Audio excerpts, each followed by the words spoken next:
नमस्कार आदरणीय दर्शकवृन्द, कार्यक्रम इमेज संवादमा यहाँहरूलाई हार्दिक स्वागत छ। मुलुकको राजनीति जटिल छ। सत्ता राजनीतिको खेलले नेपालको राजनीतिलाई जुन दुर्भाग्यपूर्ण अवस्थामा दुर्लभ अवस्थामा पुर्यायो, यो हामीले लामो समयदेखि यो खालको चक्र बेहोरिरहेका छौँ। 62-63 को जनआन्दोलन र त्यसपछि देशमा लोकतान्त्रिक गणतन्त्र स्थापना भइसकेपछि राजनीतिभित्रको यति विघ्नको खिचातानी कम हुँदै जाला र मुलुकलाई एउटा समृद्धिको बाटोमा लैजान सक्लान् नेताहरूले भन्ने अपेक्षा नेपाली जनताले जुन गरेका थिए त्यसमा पनि तुषारपात भएको अहिलेको अवस्था छ। अहिले प्रधानमन्त्री केपी शर्मा ओली विरुद्ध यही सरकारलाई समर्थन गर्दै आएको सत्ता घटक, दोस्रो महत्त्वपूर्ण सत्ता घटक माओवादी केन्द्रले विश्वास छैन भनेर अविश्वासको प्रस्ताव दर्ता गरिसकेपछि अहिले संसदमा त्यस अविश्वासको प्रस्तावमाथि छलफल सुरु भएको छ। आज र भोलि 2 दिन यस प्रस्तावमाथि छलफल हुनेछ र निर्णयमा पुग्नेछ। अहिलेसम्मको गणितलाई हेर्ने हो भने नेपाली काङ्ग्रेस र माओवादी केन्द्र सहितका राजनीतिक दलले पेश गरेको अविश्वासको प्रस्ताव पारित हुने सम्भावना देखिन्छ। त्यसपछि प्रधानमन्त्री केपी शर्मा ओलीले के गर्नुहोला, उहाँका अगाडिका विकल्पहरू के हुन सक्छन्? संविधानले सरकारका विरुद्ध अविश्वासको प्रस्ताव लाग्न सक्ने, तर त्यो सरकारको विकल्प नयाँ सरकार बनाउनका लागि बाटो खुल्ला गरेको छैन भन्ने तर्कहरू पनि सँगसँगै छ। सँगसँगै प्रधानमन्त्री केपी शर्मा ओली जुन धारा टेकेर प्रधानमन्त्री बन्नुभयो त्यसै बाटोबाट अर्को नयाँ प्रधानमन्त्री बन्न सक्ने व्यवस्था छ भन्ने तर्कहरू गर्नेहरू पनि छन्।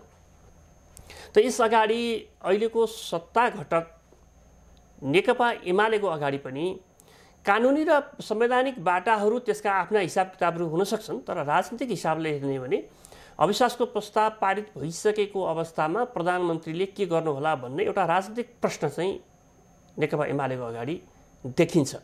त एमाले के गर्न सक्छ यस्तो अवस्थामा? आज यिनै विषयमा कुराकानी गर्नका लागि मैले एमाले नेता शङ्कर पोखरेललाई स्टुडियोमा निम्ताएको छु। पोखरेलजी, कार्यक्रम स्वागत छ। हजुर, धन्यवाद। अब सरस्वती संसदभित्रको गणितलाई हेर्ने हो भने प्रधानमन्त्री केपी शर्मा ओली विरुद्ध आएको अविश्वासको प्रस्ताव पारित हुने सम्भावना देखिन्छ। अब अविश्वासको प्रस्ताव पारित भइसकेपछिको अगाडिका हाम्रा राजनीतिक कदमहरू के हुन सक्छन्? के देखिरहनु भएको छ तपाईँले? पहिलो कुरा त म के ठान्छु भन्दाखेरि अब संसदभित्र विषय प्रवेश गरेको छ, छलफल आरम्भ भएको छ। सामान्यतः हामी कहाँ मोरल पोलिटिक्स भन्ने चिज हुन्थ्यो भने संसदका 3वटा अप्सनहरू छन्। एउटा चाहिँ अब आफूले अगाडि सारेको प्रस्ताव माथिको छलफलका क्रममा प्रकट भएका रायहरूका आधारमा, विचारहरूका आधारमा, तर्कहरूका आधारमा यति बेला हामीले चाहिँ अविश्वास प्रस्ताव राख्नु उचित रहेनछ भन्ने महसुस गरेर फिर्ता लिने अवसर पनि छ। किनकि संविधानको त्यो संसदको कार्यविधिभित्र चाहिँ जसले प्रस्ताव दर्ता गर्यो उसले फिर्ता लिन पनि पाउँछ। त्यस अर्थमा फिर्ता लिने व्यवस्था पनि छ भन्ने कुरालाई त हामीले बुझ्नुपर्छ। दोस्रो सन्दर्भ के छ भन्दाखेरि प्रधानमन्त्रीमाथि अविश्वासको प्रस्ताव प्रस्तुत भएको परिप्रेक्ष्यमा उहाँले चाहिँ हाउसको मुड बुझेर चाहिँ आफ्ना कुराहरू राखेर चाहिँ अब म चाहिँ संसदको चाहिँ जुन प्रकारको मुड छ, मनस्थिति छ, त्यसलाई बुझेर चाहिँ पदत्याग गर्छु भन्न पनि सक्नुहुन्छ। त्यो पनि उहाँका लागि एउटा अप्सन गरेर खुलै छ।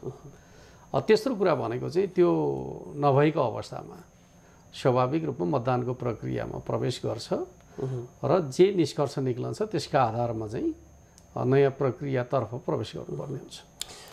तपाईँले पछिल्लो त अब स्वाभाविक कुनै सहमति भएन भने जाने एउटा अप्सन हो, त्योसँग अन्तिम विकल्प भनौँ न त्यसलाई। दुईवटा जुन कुरा गर्नुभएको छ सँगसँगै के जोड्नु भएको छ भने यो नैतिक राजनीति जहाँ चलेको हुन्छ त्यो देशमा त्यस्ता खालका राजनीतिमा लाग्ने राजनीतिक नेताहरूको लागि यो 2वटा विकल्प तपाईँले दिइरहनु भएको छ। पहिलो विकल्प त जसले अविश्वासको प्रस्ताव लिएर आयो, जे भनेर लिएर आयो त्यो बहस सुनिसकेपछि भइसकेपछि कहीँ न कहीँ मैले यो प्रस्ताव नै गल्ती गरेछु लिएर आएछु कि विकल्प यो पनि हो त्यस कारण म फिर्ता लिउँ भन्ने त्यो हदसम्मको नैतिक चरित्र हाम्रो नेपाली राजनीतिभित्र हामी खोज्न सक्छौँ या सक्दैनौँ? यो त महत्त्वपूर्ण प्रश्न छ तपाईँले जुन उठाउनु भएको छ। यसका लागि त्यो विकल्पमा जाँदैन। अब अहिलेसम्मको अवस्था हेर्ने हो भने त्यो जाने अवस्था देखिँदैन। अर्को विकल्प चाहिँ तपाईँले जुन भन्नुभएको छ प्रधानमन्त्रीले संसदमा आफ्ना कुराहरू राखिसकेपछि हाउसको मुड भनेको गणितको मुड होला त्यो भनेको होइन गणित हिसाब गर्दाखेरि अब मेरा विरुद्धमा अविश्वासको प्रस्ताव पारित नै हुन्छ भनिसकेपछि अब यो धेरै लडाइँ किन गरिरहने म चाहिँ नि पदत्याग गर्छु भन्ने सम्भावनाको जुन तपाईँले ठाउँ दिनुभएको छ तपाईँ एमाले नेता र खास गरिकन प्रधानमन्त्री केपी शर्मा ओलीसँगै निकट रहेर काम गरिने एकजना चाहिँ नि व्यक्तित्व भएको नाताले पनि त्यो विकल्प कति सजिलो हुन सक्ला या कति त्यो विकल्पमाथि प्रधानमन्त्री जान सक्ने सम्भावना कति हुन सक्छ त्यसमा अलिकति कुरा गरौँ। त्यसमा त के हुन्छ भने हाउसभित्र चाहिँ प्रतिपक्ष छलफलमा कसरी प्रस्तुत हुन्छ उसले गणितलाई आधार बनाएर प्रस्तुत हुन्छ कि एक प्रकारले अब राजनीतिक ईर्ष्या द्वेषको आधारमा प्रस्तुत हुन्छ त्यसलाई विश्लेषण गर्नुपर्ने हुन्छ। ऊ चाहिँ अब हामी राजनीतिक रूपमा सहकार्यमा गयौँ त्यस अर्थमा हामीसँग बहुमत छ तपाईले राम्रो काम गरेकै भए पनि यो बहुमतले त रुल गर्नुपर्छ शासन गर्नुपर्छ यद्यपि तपाईँ राम्रो काम गर्दै हुनुहुन्थ्यो भन्ने कोणबाट चाहिँ विचारहरू आए भने स्वाभाविक रूपमा चाहिँ बहुमतलाई शासन गर्न दिने भन्ने खालको कुरा आउँछ। अर्को कोणबाट चाहिँ तपाईँले चाहिँ भेटी गर्नुपर्छ अनुचित गर्नुभएको छ तपाईँलाई देखाइदिन्छौँ भन्ने कोणबाट आउने हो भने चाहिँ त्यहाँ चाहिँ अब त्यसको प्रतिवादको तरिका अर्को हुन्छ। त्यस अर्थमा म के ठान्छु भन्दाखेरि आज र भोलिको 2 दिनको छलफलको विषय प्रवेश गरिरहेको छ। यद्यपि प्रचण्डजीको प्रस्तुतिलाई आधार बनाएर हेर्ने हो भने त मोरल पोलिटिक्सका लागि कुनै स्पेस छ जस्तो लाग्दैन। तर हिजो पूर्व सभामुख सुभाष नेमाङको प्रस्तुतिलाई मान्छेले जसरी एप्रिसिएट गरेका छन् अहिले आज सामाजिक सञ्जालहरूमा हेर्नुभयो पत्र पत्रिकामा हेर्नुभयो भने तरिका त यो पो रहेछ त भन्ने खालको जुन मनोविज्ञान तयार भएको छ त्यसले हाउसलाई कति प्रभाव पार्छ। हाउसको छलफलको प्रक्रिया त्यो सकारात्मक दिशातिर गयो अर्थात् हामीले चाहिँ केपी ओलीको सरकारले नराम्रो काम गर्यो भनेर होइन उसले कतिपय सन्दर्भमा जे राम्रा काम गरेको थियो त्यो राम्रा कामका सन्दर्भमा उसले गरेकै हो भन्ने कोणबाट आएर चाहिँ जे कुरा हामीले गर्न चाहेका छौँ ती कुराहरूका लागि केपी ओलीको नेतृत्वभन्दा हाम्रो नेतृत्व जरुरी भयो भन्ने कोणबाट वैकल्पिक प्रस्तावका साथ तिमी छोड म आउँछु भन्ने होइन तिमीले गरेका यही कामहरू त राम्रै थिए तर यी कुराहरूमा हामीलाई विश्वास भएन यी कुरा हाम्रो लागि प्राथमिकताका विषय हुन् त्यसका लागि तिम्रो नेतृत्वभन्दा हाम्रो नेतृत्व नै चाहिने भयो भन्ने कोणबाट छलफल अगाडि बढ्दाखेरि त स्वाभाविक रूपमा एउटा लोकतान्त्रिक संस्कार संस्कृतिको विकासतर्फ संसद प्रवेश गर्यो भन्ने ठाउँ रहन्छ। तपाईँले यो विकल्पमाथि जुन कुरा गरिरहनु भएको छ यसले एउटा कुरा चाहिँ के भने फेरि पनि हामी जुन अवस्थामा छौँ र जुन बिन्दुमा हामी अहिले उभिएका छौँ संविधान कार्यान्वयन गर्ने महत्त्वपूर्ण दायित्व हो हामी सबै राजनीतिक दलको हामी सबै देशको नागरिकका हिसाबले पनि हेर्ने हो भने त्यसका लागि कहीँ न कहीँ मुख्य राजनीतिक दलहरू बीचमा सहमति नहुँदासम्म संविधान कार्यान्वयन हुन सक्ने अवस्था छैन होइन। 2074 साल माघ 7 गतेभित्र 3वटा निर्वाचन गर्ने भन्ने कुरा जुन संविधानमा किटानी गरिएको छ तपाईँ त्यो लक्ष्यमा पुग्ने हो भने पनि चाहे एमाले सरकारमा होस् या प्रतिपक्षमा होस् उसको सहमति बिना त त्यो सम्भव छैन होला। भइसकेपछि सहमतीय राजनीतिलाई नमार्ने हो भने सहमतीय राजनीतिको जुन सिद्धान्त संविधानको मूल आशय रहेको छ त्यसलाई नमार्ने हो भने सायद यही विकल्प उचित हुन सक्छ। जस्तो कि म तपाईँलाई के कुरा बताउँ भन्दाखेरि केपी ओलीको नेतृत्वमा नाकाबन्दीको सामना गर्ने कुरा राष्ट्रिय हित र स्वाधीनतामा आधारित भएर चाहिँ परराष्ट्र सम्बन्धलाई चाहिँ नयाँ सिराबाट चाहिँ अगाडि बढाउने खालको कुरा र विकासको नेपाली जनताको आकाङ्क्षालाई सम्बोधन गर्ने कुराहरूमा यो सरकार सफल भयो। तर हामीले खोजिरहेको शान्ति प्रक्रियालाई सम्बोधन गर्ने कुराका सन्दर्भमा स्वाभाविक रूपमा चाहिँ अब नेकपा एमाले द्वन्द्वको प्रत्यक्ष सहभागी त होइन एक प्रकारले किनाराको साक्षी हो द्वन्द्वका हामी प्रत्यक्ष सहभागीहरूलाई नै यसको पीडा ज्यादा थाहा छ। त्यस अर्थमा शान्ति प्रक्रियाका चाहिँ समग्र पक्षहरू सम्बोधन गर्नका लागि यति बेला हाम्रो प्राथमिकताको कुरा यही हो। यो चिजका सन्दर्भमा हामी नेतृत्व गर्छौँ र शान्ति प्रक्रियालाई पनि टुङ्ग्याउँछौँ। सँगसँगै संविधान कार्यान्वयनका सन्दर्भका बारेमा राष्ट्रिय रोडम्यापमा चाहिँ हामी हिँड्न तयार छौँ। त्यसमा हामी नेकपा एमालेको पनि साथ लिएर अगाडि बढ्न तयार छौँ। अर्थात् प्रधानमन्त्री केपी शर्मा ओलीले प्रस्तुत गर्नुभएको जुन प्रकारको रोडम्याप छ त्यो रोडम्यापमा हामी चाहिँ तलमाथि गर्दैनौँ भन्ने खालको वचनबद्धता उहाँहरूले प्रकट गर्नुभयो भने सहज ढङ्गले बाटो छोड्ने खालको कुरा पनि हुनसक्छ। यदि त्यो भएन भने त स्वाभाविक रूपमा प्रधानमन्त्रीले भन्दै आउनुभएको छ यो सरकार संसदले बनाएको संसदले बिदा गर्यो भने ठिक छ भन्नुभएको छ। अब संसदले बिदा अब यो विकल्प दोस्रो विकल्पमा अब हामी कामना गरौँ कि राजनीतिक दलका नेताहरूको यो विकल्पमा सोच जाओस् र खास गरिकन यो विकल्पले नै मुलुकलाई एउटा दीर्घकालीन हिततर्फ लैजान सक्छ भन्ने विकल्प पनि भएका हुनाले नेताहरूको त्यतातिर ध्यान गयो भने त्यसले एउटा राम्रै हामीलाई चाहिँ निकास दिन सक्छ। मानौँ भएन भने तेस्रो बाटो त्यो भनेको संसदभित्र रहेको गणितले छिनोफानो गर्ने विषय हैन, संसदले फैसला गर्ने विषय। अब त्यो हिसाबले हेर्ने हो भने अहिलेको गणित अविश्वासको प्रस्ताव दर्ता गर्नेहरूको पक्षमा भारी देखिँदैछ हैन।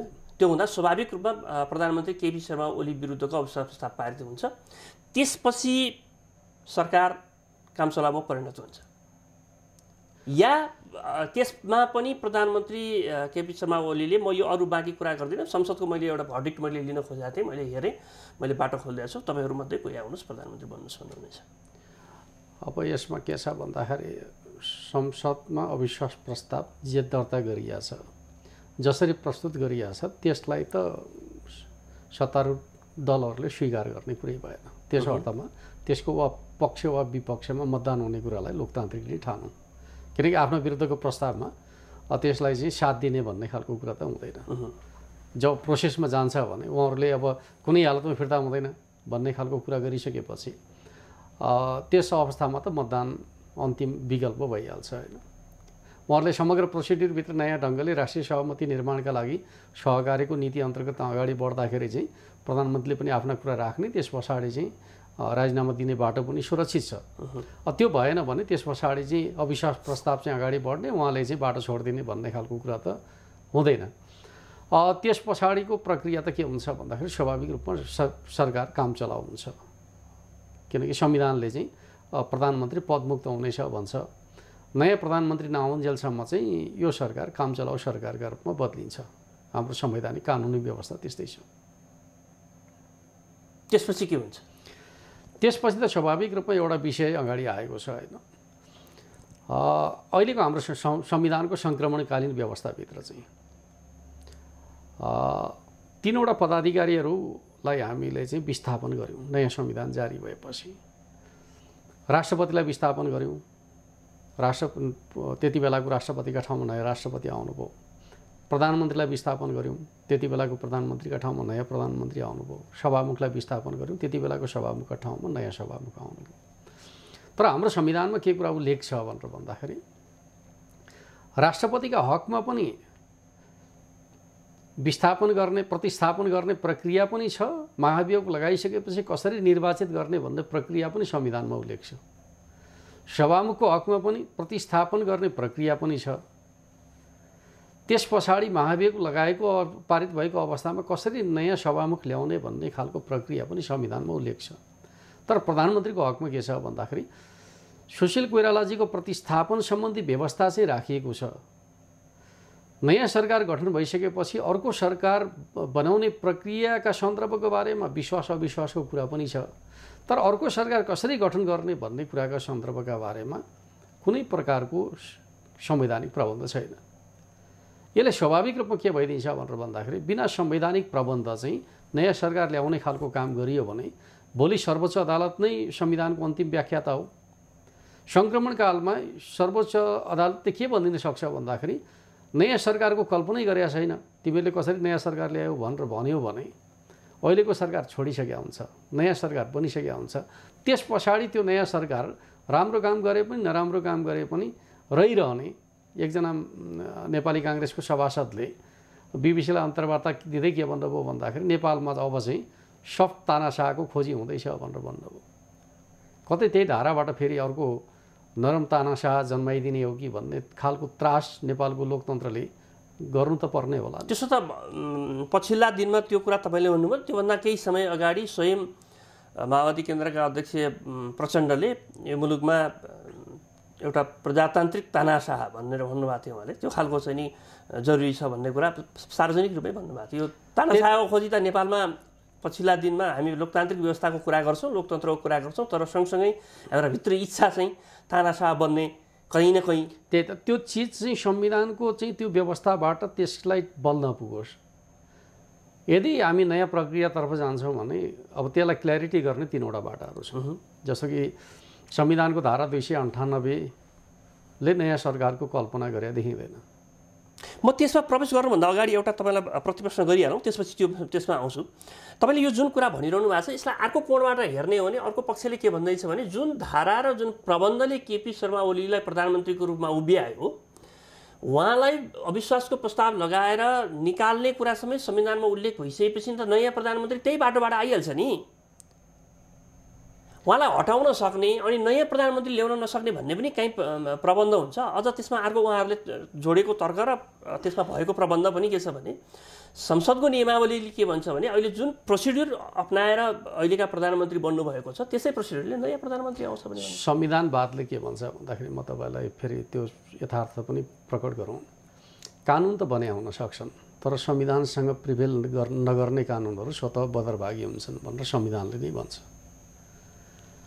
त्यस अर्थमा हामीले मिलेर कानुन बनायौँ, कानुन चाहिँ प्रिभेल गरिहाल्छ नि भन्ने खालको तर्क चाहिँ संविधानवादसँग मेल खाँदैन। अब संविधानमा जब त्रुटि देखा परिसक्यो भने त्रुटि नदेख्दासम्म त के गर्ने भन्ने कुरा त अब समझदारीमा चल्दै भयो। जब संविधानमा चाहिँ बहस चलिसक्यो त्यसमा पक्ष विपक्षमा तर्क बहस चल्न थाले र संविधानभित्र चलिरहेका बहसहरूको कुराकानी गर्दाखेरि तीनवटा सिद्धान्तमा आधारित भएर वकिलहरूले तर्क गर्नुभएको छ कानुनविदहरूले। एउटा त्यो प्राकृतिक न्यायको सिद्धान्तका आधारमा एक प्रकारले भन्दैन उहाँहरूले चाहिँ संसदीय प्रणालीको अर्ग्यानिक व्याख्या भनेर भन्दै गर्नुहुन्छ। त्यो भने के हो त भन्दाखेरि संसदीय प्रणालीभित्र चाहिँ सरकार आउँछ जान्छ यो सामान्य कुरा हो। सरकार बहुमतको हुन्छ, अल्पमतको पर्यो भने बहुमतवालाहरूले सरकार दिन्छन्। यो संसदीय प्रणालीको अर्ग्यानिक व्याख्या अन्तर्गत उहाँहरूले भन्नुहुन्छ संविधानमा लेखा छ छैन भन्नै परेन, संसदीय प्रणालीको विशेषतालाई फलो गर्ने अगाडि बढ्ने एउटा चाहिँ सैद्धान्तिक तर्क भनौँ, स्कुल अफ थटको कुरा। अर्को स्कुल अफ थटले के भन्छ भन्दाखेरि संविधानवाद, हामी त संविधानवादमा आधारित भएर अगाडि बढ्दैछौँ, ब्रिटेनको जस्तो चाहिँ कानुनमा आधारित भएर अगाडि बढे त होइन, संविधानवादमा आधारित भएर अगाडि बढ्दैछौँ। र फेरि हाम्रो सिस्टम के हो त भन्दाखेरि चाहिँ परम्परागत संसदीय प्रणाली होइन, सुधारिएको संसदीय प्रणाली हो। एक अर्थमा भन्ने त्यो हाइब्रिड सिस्टम हो। त्यहाँ हामीले भोलिका दिनमा के गरिसकेका छौँ भन्दाखेरि प्रधानमन्त्री चुनिएको 2 वर्षसम्म अविश्वास प्रस्ताव राख्नै नपाउने व्यवस्था गरिसकेका छौँ। त्यो भने के हो त भन्दाखेरि त्यो बिचको अवधिमा चाहिँ प्रधानमन्त्री अल्पमत परे पनि उसले रुल गर्न पाउनुपर्छ भने त हो नि। त्यो सिस्टम त हामीले त्यहाँ राखि नै सकेका छौँ। तिमीले अविश्वास प्रस्ताव राख्न पाउँदैनौ भनिसकेका छौँ। अविश्वास प्रस्ताव राख्दाखेरि पनि प्रधानमन्त्रीको क्यान्डिडेट दिनुपर्ने र त्यो फेल भएमा 1 वर्ष अरू राख्न नपाउने पनि बनाइदिएका छौँ। भन्दाखेरि हामीले परम्परागत संसदीय प्रणालीभित्र चाहिँ एउटा निश्चित सङ्ख्याले जति बेला चाह्यो त्यति बेला अविश्वासको प्रस्ताव राख्ने भन्ने कुरालाई त हामीले निषेध गरिसक्यौँ नि। त्यस अर्थमा हाम्रो संविधान भनेको संविधानवादमा आधारित संविधान हो। संविधानमा जे लेखा छ त्यही गर्नुपर्छ, संविधानमा नलेखेका कुरा गर्न पाइँदैन भन्ने दोस्रो सिद्धान्तको कुरा। तेस्रो सिद्धान्तको कुरा के हो त भन्दाखेरि आवश्यकताको सिद्धान्त। संविधानमा लेखा छैन तर पनि हाम्रो आवश्यकताले त्यो बाटो हिँड्नुपर्ने भयो भनेपछि अब बाटो बनाऊ, बाटो छैन भने बाटो बनाऊ, तर बाटो नबनाइकन चाहिँ हिँड्न मिल्दैन भन्ने खालको कुरा चाहिँ तेस्रो सिद्धान्तको कुरा हो। अब हामी पहिलो र दोस्रोका सन्दर्भको बारेमा अब काङ्ग्रेसका साथीहरू पहिलोमा उभिने, हामी दोस्रोमा उभिने हो भने त समाधान कहिले पनि छैन। अब हामी जानुपर्ने कुरा भने के हो त तेस्रो सिद्धान्तमा जानुपर्छ। उहाँहरू पहिलो सिद्धान्तमा अड्नुभयो भने हामी दोस्रो सिद्धान्तको बहस गर्छौँ, संविधानवादको बहस गर्छौँ। यदि कम्प्रोमाइज भयो भने तेस्रो सिद्धान्तमा कम्प्रोमाइज हुन्छ। अब तेस्रो सिद्धान्त आवश्यकताको सिद्धान्त जुन भनेको छ हामीले त्यो कुरा चाहिँ अहिले मात्रै होइन योभन्दा अगाडि पनि पटक पटक प्रयोग गरेका छौँ र स्वयं हाम्रो सर्वोच्च अदालतले आवश्यकताको सिद्धान्तलाई एउटा नजिरको रूपमा स्थापित पनि गरिसकेको छ, खास गरिकन संविधान सभाको म्याद थप्ने सन्दर्भमा होइन पटक पटक भएको अवस्था छ। त्यो हिसाबले हेर्ने हो भने चाहिँ त्यसमा पनि दुईवटा व्याख्या छ। म तपाईँलाई के कुरा बताउँ, पटक पटक थप्यौँ त्यसलाई मान्यो तर थप्न खोज्यौँ उसले मानेन। अन्तिम कुरा त त्यही हो नि। अब चाहिँ मिल्दैन, संविधानको व्याख्या यो स्पिरिट यो भनेर चाहिँ रोकिदिए पनि छ। त्यस अर्थमा हामी कहाँ दुइटै खालको सिस्टम छ। जे होस् हामीलाई यो अहिलेको आवश्यकताको सिद्धान्तले संविधानमा अहिले देखेको अब जेसुकै एउटा कुरा तपाईँले जुन कुरा भन्नुभयो त्यसलाई अस्वीकार गर्नु पनि कुनै कारण छैन। जब तपाईँले संविधानको धारालाई समात्नुहुन्छ भने संविधानले सृजना गरेका अरू ऐन कानुनहरू स्वतः त्यो संविधानसँग बाजिएपछि त्यो चाहिँ निष्क्रिय हुन्छ भन्ने कुरा छँदैछ। तर यहाँ एउटा नैतिक प्रश्न भनौँ न, संसदले अविश्वास प्रस्ताव पास गर्यो, प्रधानमन्त्रीप्रति विश्वास छैन भन्यो। अब हामीसँग एउटा समस्या छ, संविधानको धाराले चाहिँ नयाँ प्रधानमन्त्री ल्याउने ठाउँ छैन भनेर हामी भनिरहेका छौँ। त्यही धारालाई टिकेर त्यही धारालाई समातेर प्रधानमन्त्री काम चलाउ भएको प्रधानमन्त्री पनि त कति समय रहिरहन सुहाउला, त्यो एउटा प्रश्न फेरि स्वाभाविक रूपमा उब्जने छ। त्यो अवस्थामा चाहिँ अब एउटा सहमतिको बिन्दु चाहिँ आवश्यकताको सिद्धान्तलाई समात्नेतिर अघि बढ्दाखेरि फेला पार्न सकिन्छ? होइन, मुलुकको राजनीतिक द्वन्द्वलाई व्यवस्थापन गर्ने विधि त त्यही नै हो। किनकि हामी जुन सिस्टमतर्फ जान खोजिरहेका छौँ, हामीले त बहुमतले शासन गर्ने अल्पमत प्रतिपक्षमा रहने सिस्टम नै हो। तर सङ्क्रमणकालमा चाहिँ त्यसो नगरौँ भन्ने मनसाय आधारमा, किनकि हामी त त्यति बेला मिलेका थियौँ। मिल्या हुनाले गर्दाखेरि हामीले नेपाली काङ्ग्रेस राष्ट्रपति हुने, एमाले प्रधानमन्त्री हुने, माओवादी सभामुख हुने, 2 वर्षभित्र 3वटै चुनाव गर्ने, यो खालको ब्रोडर एक सहमतिमा हामी चाहिँ सङ्क्रमणकालीन प्रबन्ध गरे हो नि त। भोलिको संविधानभित्र त सबै कुरा क्लियर छन् त। भोलिको संविधानमा कुनै अब्स्ट्याकल छन् भन्ने मलाई लाग्दैन। सरकार गठनका सन्दर्भमा सङ्क्रमणकालभित्र हामीले आवश्यक नठाने चिज न हो। हिजो यही चिजलाई आवश्यक नठानिकन चाहिँ सरकार बनाउने प्रबन्ध गरिएन। अहिले हामी विवाद गर्न थालेपछि हाम्रा लागि त्यो आवश्यकता महसुस भयो। आवश्यकता महसुस भयो भने संवैधानिक प्रबन्ध गरौँ। किनकि नेकपा एमाले लोकतन्त्रमा विश्वास गर्ने पार्टी भएका कारणले गर्दाखेरि बहुमत गुमे पनि सरकारमा रहिरहनुपर्छ भन्ने मान्यता चाहिँ राख्दैन। ठिक त्यहीँनेरि हुँदाखेरि चाहिँ अब हामीले संवैधानिक हिसाबले बाटो फुकाउनका लागि विकल्प के? हामी अब सभामुखले जुन अब यसका लागि हाम्रो संवैधानिक व्यवस्थाभित्र चाहिँ अब 3वटा 4वटा प्रबन्धहरू देख्छु म चाहिँ संविधानलाई पढ्दाखेरि चाहिँ। एउटा हाम्रो राष्ट्रपतिज्यूलाई के भनेको छ भन्दाखेरि संविधानको रक्षक र पालनकर्ता। संवैधानिक विवादका सन्दर्भका बारेमा उहाँले रक्षक र पालनकर्ताको हैसियतमा विवादका पक्षहरूलाई ल्याएर चाहिँ एक प्रकारले सहमति बनाउनका लागि सहमति खोज भनेर चाहिँ आग्रह गर्न सक्नुहुन्छ। उहाँले सिधै प्रधानमन्त्री केपी शर्मा ओलीलाई अविश्वास व्यक्त गर्यो संसदले, त्यसकारण नयाँ प्रधानमन्त्री चयनका लागि अब प्रक्रिया सुरु गर भनेर संसदलाई लेख्न सक्ने ठाउँ छ कि छैन? उहाँ कन्भिन्स हुनुभयो भने त लेख्न सक्नुहुन्छ। संविधान क्लियर छ। जसरी एक थरी संविधानविद अथवा चाहिँ राजनीतिक दलहरूको विश्लेषण छ, संविधानको बाटो स्पष्ट छ भन्ने उहाँलाई लाग्यो, राष्ट्रपति कार्यालयलाई लाग्यो भने लेख्न नसक्ने कुरा भयो। अब राष्ट्रपति कार्यालयले त्यो विषयमा विवाद भइसकेपछि उसको कर्तव्य के हुन्छ भन्दाखेरि विवाद रहित ढङ्गले आफूलाई प्रस्तुत गर्नु। त्यस अर्थमा उहाँको चाहिँ संविधानको रक्षक र पालनकर्ताका हैसियतले संविधान विपरीत कार्य नहोस् भन्ने कुराका बारेको सचेतनता सजगता उहाँको कर्तव्य हो। त्यस अर्थमा उहाँले कन्सल्टेसन गर्ने, सहमति निर्माण गरेर बाटो खोल्नका लागि दलहरूलाई चाहिँ उत्प्रेरित गर्ने काम गर्न सक्नुहुन्छ। एउटा बाटो त्यही नै हो। दोस्रो बाटो के छ? संसदलाई बाटो छैन भने बाटो खोज्ने अधिकार संसदलाई सुरक्षित छ। किनकि संविधानले चाहिँ 2/3 भयो भने संविधान संशोधन गर्ने अधिकार प्रदान गरेकै छ। त्यस अर्थमा आफूले चाहेको चिज उसले संविधानमा थप गर्न सक्छ। तेस्रो बाटो सरकारलाई प्राप्त छ। हाम्रो सङ्क्रमणकालीन व्यवस्थाभित्र पछि त त्यो प्रयोग गर्न सकिँदैन। अहिलेका हकमा प्रयोग गर्न सक्ने बाटो के छ भन्दाखेरि बाधा अड्काउ फुकाउ छ। संविधान कार्यान्वयनमा कुनै बाधा उत्पन्न भयो भने सरकारले क्याबिनेट मार्फत चाहिँ आदेशहरू चाहिँ जारी गर्न लगाउन सक्छ राष्ट्रपति मार्फत, र त्यस्तो आदेशहरू चाहिँ त्यसपछि बस्ने संसदमा छलफल गरेर त्यसलाई निरूपण गर्न सक्छ। त्यो पनि प्रबन्ध छ।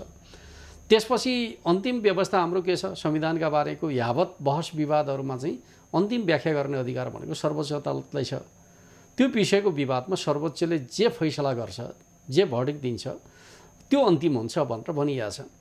यद्यपि हामी कहाँ संवैधानिक विवादहरूको निर्माणका लागि संवैधानिक अदालतको प्रबन्ध गरेका छ, र अहिले त संवैधानिक अदालत अब औपचारिक संरचनामा आइसकेका त छैन। त्यसका सन्दर्भका बारेमा कार्यविधिहरू कानुनहरू बनिसकेका छैनन्। त्यसले कसरी काम गर्ने भन्ने कुरा पनि बाँकी छ। तर संविधानभित्रको प्रबन्धको कुरा गर्नुहुन्छ भने यी 4वटा प्रबन्धहरू चाहिँ यस प्रकृतिका विवादहरू निरूपण गर्ने माध्यमका रूपमा छ। अब यसका लागि अब तपाईँले जुन यो विकल्पहरू सुझाइरहनु भएको छ यसले हेर्ने भने संवैधानिक हिसाबमा सर्वोच्च अदालतमा मुद्दा लिएर जाने र सर्वोच्च अदालतले ऐन के अरे संवैधानिक प्रावधानहरूलाई हेरेर अर्थात् कतिपय सन्दर्भमा सर्वोच्च अदालत चाहिँ संविधानको व्याख्याता पनि भएका कारणले उसले बाधा फुकाउ गर्ने आवश्यकता सिद्धान्तलाई प्रयोग गर्ने कुरा एउटा हुनसक्छ, त्यो उसको गर्भभित्र रहेको कुरा हो। बाँकी तीनवटा विषय जुन तपाईँले भन्नुभएको छ, चाहे राष्ट्रपतिले यो सबै कुरा हेरिसकेपछि संविधान प्रष्ट भएन भन्ने मान्यतालाई आधार लिने हो भने र उहाँले सिधै चिठी लेख्ने ठाउँ भएन भने पनि त्यसका लागि पनि दलीय सहमति जरुरी रह्यो। कम्तीमा काङ्ग्रेस, एमाले, माओवादीको त सहमति चाहियो। दोस्रो विकल्पमा जाने हो, अब यसलाई चाहिँ नि संवैधानिक बाटोमा लैजाउँ, बाधा अड्काउ फुकाउमा लैजाउँ भन्ने हो भने पनि अहिलेको सरकारलाई सहमति नगराउँदासम्म त्यो अवस्था रहेन। त्यसका लागि पनि दलीय सहमति चाहियो होइन भन्दाखेरि हामी जताडा घुमेर गए पनि आखिर कम्तीमा यी राजनीतिक दलहरूको बिचमा सहमति तीनवटा अप्सनमा सहमति चाहियो। चौथो अप्सनमा चाहिँ त्यो अदालत जानु पर्यो होइन। त्यो हुँदाखेरि चाहिँ एउटा कुरा हामी कहाँ है, अब एउटा सबै नकारात्मक कुरा गर्दा पनि सकारात्मक पाटो हाम्रो राजनीतिभित्रको के हो भने अत्यन्तै जटिलतम परिस्थितिहरूमा नि नेपालका राजनीतिक दलका नेताहरू एक ठाउँमा एउटा बिन्दुमा पुगेर मिल्ने र सहमतिको प्रयास गर्ने चाहिँ अभ्यास अहिलेसम्म गरेका छन्।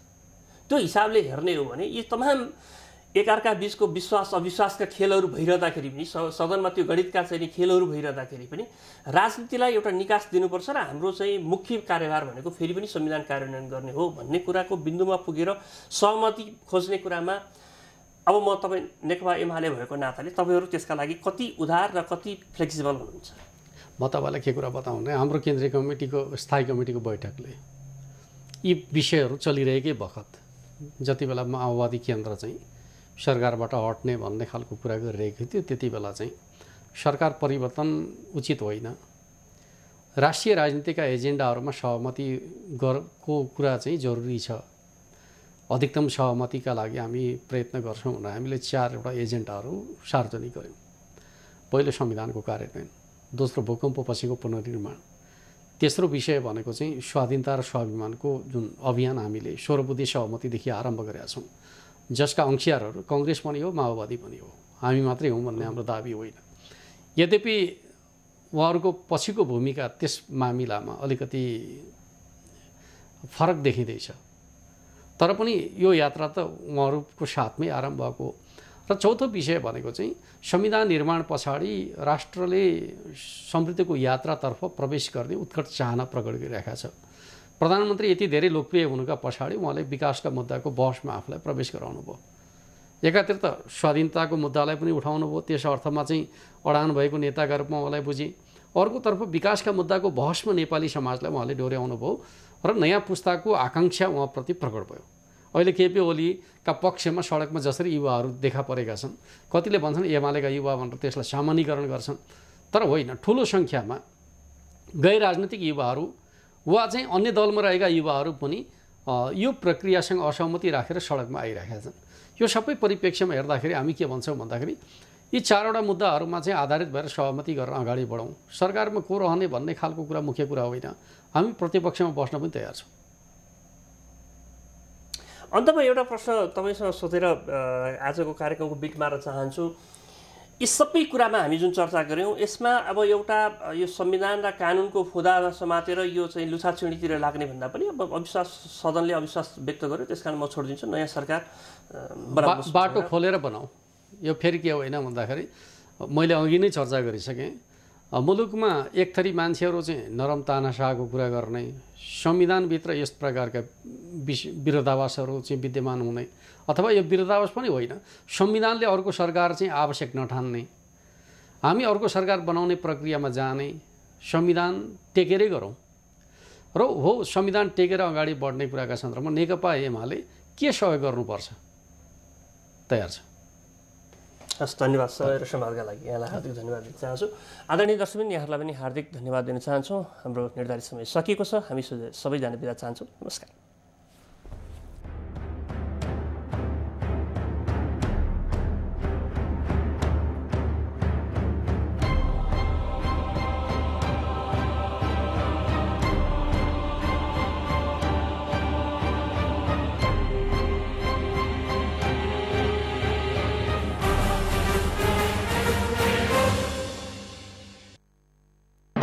सङ्गीत महाउत्सवमा एक अर्को आयाम 18th Annual Tuborg Image Award, the biggest